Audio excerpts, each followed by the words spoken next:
go 5-0. 5-0. Things go my way in this game. Can you believe it this week? I know you're just jealous. You can be jealous. That's okay. I'm not going to be mad at you for being jealous. Envy is one of the 7 deadly sins. What is? Envy. Then maybe you shouldn't be so envious. Calm down a little bit. The fact of the matter is I need Bobby Wagner to not go for 15 points tonight. Oh, so you get independent defensive player fantasy league because, I'm so cool. Just one player. That's all. And we just have one player on our team that's an IDP player, and well, you know who you they should always pick up? Score a lot of points. You know you should pick up Harrison Smith. Why should I pick up Harrison Smith when I have Paul Puslosny? Because Harrison Smith is sexy, and Paul Puslosny is terrible. Paul Puslosny got me 29 points this week. Actually, Puslosny is pretty good. He is really good in IDP leagues. On a really bad defense. Right, but that's all. But they really didn't play horribly, and we'll probably get to this. They did not play horribly this past weekend. They held Pittsburgh to under 20 points, and I think that was kind of a big deal for this team. I think that's just an indictment on Pittsburgh. Or maybe it's just saying that Gus Bradley isn't totally screwing up everything in Jacksonville despite their record. I don't know. Sample size, but the whole 90 points they gave up or wherever it was in their first 3 games was maybe they're getting better. I'm just saying. They could. I mean, Jacksonville last year started off as the laughingstock in the bye week, but towards the end of the year, Bradley got them playing pretty good. He did. That was one of the reasons why I picked them to win the AFC South, but that's a LARF. That was a LARF. That was a bit much. Okay, I also picked the Cowboys and the Chiefs and the Panthers to be biblically bad, but apparently that's not panning out. No, it's not. So maybe no one should ever listen to anything that you ever say again. Hey, I have a lot of very good insight. And plus, I swept all my college football bets this weekend, so you can go suck yourself. Oh, well, I don't know if I can do that, but if I could, we wouldn't be having this conversation right now. We would get a lot more downloads. Probably.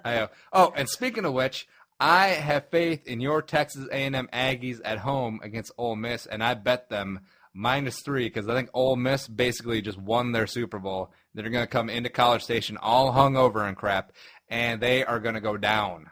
Well, I hope you're right. I really, really do. Mm. I know for a fact that I am not objective enough to go ahead and say that who truthfully will win any A&M game or Texans game probably. But I hope you're right. Ole Miss shot their wad last Saturday. They won their Super Bowl. They're going to slip up, and being on the road at Kyle Field in front of a bunch of wild Texians without cowbells. It's going to be at the 8 o'clock game as well. Mm. So I think that bodes well in the home team's favor for some reason. I don't know why. All right, so we're back on college football again. But you did this. Moving on. Niffle. So since I built up your confidence saying that I think Texas A&M is going to win outright and cover the -3, I'm going to bring you down again as your Texans lost the Battle of Texas 2017 in overtime.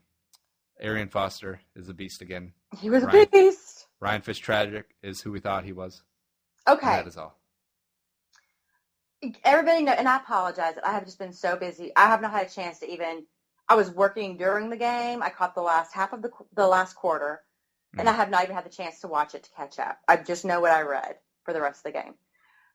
Was Ryan Fitzpatrick that awful, or was he just not as good as Tony Romo? He was bad on the Ryan Fitzpatrick scale because I actually watched this entire game because I was sweating. I had the Houston +6, so that was nice. But I also had DeAndre on my fantasy team. But just noticeable that Fitzmagic, he doesn't throw set often enough. He puts the ball where the receiver it's either way behind or way ahead where they can't really do much with it. He throws up a couple hospital balls. You want to say he wants to be a game manager, but he's not. He's kind of a gambler, and they made him pay on one of the balls as it was a kind of a game-changing interception. And, I mean, in overtime, Houston won the toss, and Arian ran off a couple nice runs, and they were about midfield, and then Fitzmagic, he threw it 3 straight times, and they punted. And then that was all she wrote after Romo hit Desmond that sick catch. Oh, that was awful. To be honest, Houston B.O.B. Just keep riding the horse that brought you there. Yeah, absolutely. Apparently, I really wasn't a fan of the play call on that 3rd and 2 in overtime, because we hadn't it seems people around here are a little upset. They say that they think that Bill O'Brien is trying to keep Fitzpatrick from doing too many things and therefore making fewer mistakes. Well, if that's the case, why didn't we keep the ball on the ground during that period? Because Fitzpatrick hadn't tried to even scramble for a first down on 3rd down previously that game. Or put it in Arian Foster's hands from the get-go. Not pass it to him, but give it to him to run it. Because that's where we'd had our success all day. Yeah. I agree. I mean, Arian Foster is obviously back on track. He is back to being a top 3 NFL running back. And, I should correct myself. I remember on the Fitzmagic interception, it wasn't game-changing as it was early in the game, except he must have had a miscommunication with Foster because Foster split out wide, and Foster ran a 9 route, was wide open because Skandrick gambled and jumped the route, and Fitzpatrick threw it right at Skandrick. So if they would have had better communication, that would have been a long touchdown pass from Fitzpatrick to Foster, but instead he threw it right at Orlando Molly Skandrick, and yeah. Gross. Yeah, so now you know how my weekend was. And, the defense held up fairly well. DeMarco Murray did get his yards, but early on it was a bit of a struggle. J.J. Watt was noticeably he was dinged up, like the whole elbow, and then he had a leg thing in the game as well. But it was very noticeable, even as an objective person watching, that he was getting manhandled and like held, hack a Watt. Yeah. Yeah. And let's be honest. I mean, Romo was able to escape his grasp essentially at least one time. I think more than that. A couple times, yeah. Yeah. So that was Tony Romo, a man who's paid a whole lot of money to make plays happen for his offense. He was right in those situations earning his paycheck. So, you got to give it to the veteran Tony Romo. He was able to kind of get away from the lethal J.J. Watts for that game. Bummer for me. Dallas is pretty good, though. Who? Dallas. Oh, screw Dallas. God, I hate that place. And the weird thing is that their games, early on against San Francisco at Jerry World, and this one, Houston coming in, seemed like rogue games. But I think that was because people were selling their tickets early on, like right at the start of the season, when they're like, Cowboys aren't going to be no good. I may as well sell these. I'm still right. But now that the Cowboys are kind of getting it together, maybe they will start getting an actual home field advantage, which is kind of odd and such a odd request for a home team, right? Well, I think that they will. And the thing is, you're trying to sell tickets at one of the most premium prices in the NFL to people who are down on the team. So they probably would just think, I'm going to sell my season tickets and make money this year, or whatever their situation is. Well, now they have maybe a reason to go. So maybe they'll start going. And the secondary market is also going to be big. Houston Texans have never had a home game not sell out. You can't get tickets on the regular market for a Texans game. It can't be done. So unless you're a season ticket holder. So Texans also will travel well when the game is 4 hours away in Dallas and we consider it a rivalry and they don't. Yeah, Texans will travel for that. Oh, what else is there to do in Houston except for karaoke Katy Perry songs and Flick the Bean? Oh, my God, don't be gross. There's all sorts of stuff to do in Houston. I mean, just are you talking don't be gross like the Katy Perry or the Bean comment? Both. Both. We could do without either one of those, let's be honest. Oh, please. On a scale, I will never be the vulgar one on the show as long as you're on it. Okay. Okay. But just looking up at the Cowboys' remaining schedule, since Dallas, it is $1 billion stadium, it is kind of more of a destination. So I could see if a fan of a team was said, I'm going to travel and see the team at a game, I could definitely pick $1 billion stadium as opposed to going to Buffalo. Right. Sorry, no offense, Buffalo. Or no offense. Oakland. Right. Yeah, who was going to watch a game with a black hole? Gross. And just looking up at Dallas's upcoming schedule, Giants fans, national following, they might come in, Washington as well, and Arizona coming to Jerry World November 2nd. I could definitely see that one being very, very red as well. Just kind of the same thing as the Houstonian rivalry. Yeah, so that was fun. I mean, it was just a lot of fun to hear on the radio and it to be so loud, like I said earlier, without... Arian Foster, touchdown. It's pretty exciting. I mean, I know that, yeah, we lost, and that sucks, but it's not a rivalry, but it's more than a regular old Sunday. You know what I mean? Mm. So, it's what it is. It was fun. We should do it every year. It should be done every year. Well, don't you guys play a preseason game against each other every year? Not every year. Some years. All right, gotcha. All right, so moving on from the sadness, Peyton Manning is pretty all right. More sadness. Oh, come on. It is. It's sadness. Don't be a hater. Peyton Manning threw his 500 touchdown pass early in the game of 41-20 win over Arizona.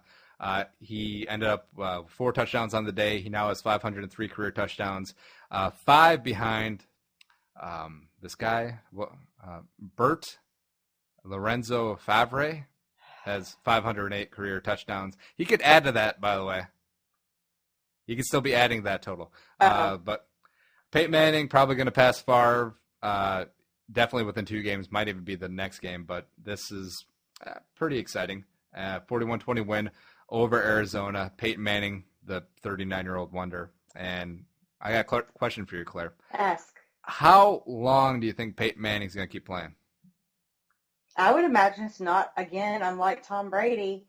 When he starts to suck, he's going to hang up the cleats. Yeah, except Peyton hasn't shown any sense of sucking. I know. So he could be playing up until like 40, 41, 42. Who knows? And depends on how many stem cells they can make for him in Switzerland or wherever. And just imagine 2 years ago that we were all concerned that he might not even play again because of the neck, but he's had no issues with it. Yeah, poor Peyton Manning. Good for him. I'm glad that he's able to play. Oh, is this old AFC South bitterness still? It kind of is. I mean, I did want the Colts, my God, the Broncos to win the Super Bowl, but I really I don't like to see Peyton Manning very happy, let's be honest. It's just old hatred. He ruined it. He ruined our first 10 years in the AFC South. Well, in fairness, you were going to be bad the first 10 years anyway. Well, yeah, but we didn't need Peyton Manning there to help us. We still have never won in Indianapolis. The Texans haven't. Really? Never. Never once. Not even with Curtis Painter? Never one time. Wait a minute. Wait, the Texans at Indianapolis was their first win of that season, wasn't it? 2011? No. 2012? No, we have never won in Indy. No, but that was Indianapolis' first win of the season in the Peytonless year, right? Oh, probably, yeah.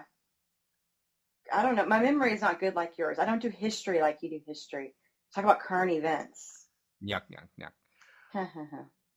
But yeah. Speaking of history. Yeah. I got a good one for you. All right, so the Browns come back from a 28-3 halftime deficit, the largest road comeback in NFL history. Brian Hoyer is the leader of the team, and Johnny F. Football can keep his ass on the bench, and it made me think of another comeback. It was the... No, you're stealing my shtick, bro. I was totally had this all written out. You're stealing my shtick. Oh, okay, go ahead. Go ahead, lady. Oh, the biggest road comeback in NFL history in the regular season, obviously, because in the postseason, we all know what happened during the comeback game. So that was not a road comeback by the Bills. Okay, I'm just saying that the biggest comeback game, it had to be specified, the road comeback game, road victory in this particular matchup, because it's been done, and it was bigger, so whatever.